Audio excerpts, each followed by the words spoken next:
Alright, chess fanatics, buckle up. Today we're rewinding the clock to 2007 for an absolute slugfest between two titans, the brilliant Teimour Radjabov and the legendary Judit Polgar.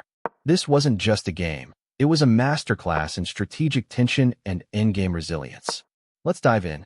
The board opens with a classic d4, and Polgar, ever the fighter, brings us straight into the Nimzo-Indian defense. You know it, you love it, a dynamic, complex setup designed to challenge White's center from the get-go. Radjabov responds with a solid fianchetto, g3, aiming for a flexible, long-term strategic battle. But then, things take an unexpected turn. Before you can even blink, the queens are off the board. dxc5, qxd1, rxd1. Just like that, we're in a rook and pawn endgame before move 10. This isn't your typical tactical fireworks display. This is a deep dive into positional chess, a true test of who can outmaneuver and outstrategize in a simplified landscape.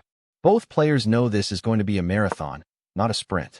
Radjabov, with the white pieces, now faces the unenviable task of trying to extract a win from a seemingly balanced position. He methodically pushes his pawns, trying to create an imbalance, to carve out a weakness. He gets his knight to d6, trading it for Polgar's bishop, hoping to simplify into a winning king and pawn endgame. But Judit Polgar, a warrior at the board, is having none of it. She's a defensive genius, a rock-solid wall.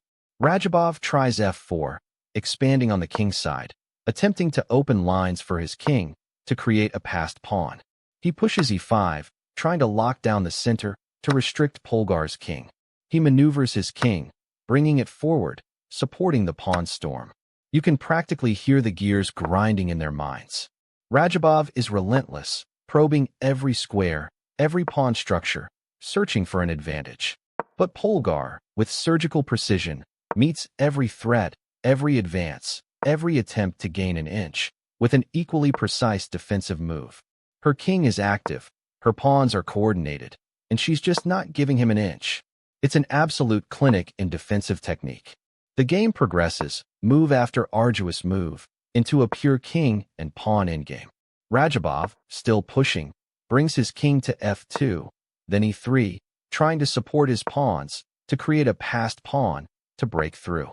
He plays q4, then kd3, always trying to advance, always trying to gain ground. But Polgar's defense is absolutely flawless. She understands the geometry of the board, the critical squares, the opposition. She brings her king to d6, then c7, then d7, mirroring Radjabov's king, always maintaining the balance. She plays k6, then kf7, showing incredible resilience. Radjabov tries to create a passed pawn with h4, but Polgar's h5 shuts it down. He pushes e5, but Polgar's f5 holds the line. He has a king on d3, she has a king on d7. It's a perfect mirror, a testament to her unwavering defense.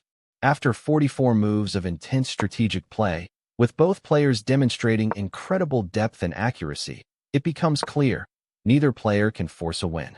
The position is completely drawn.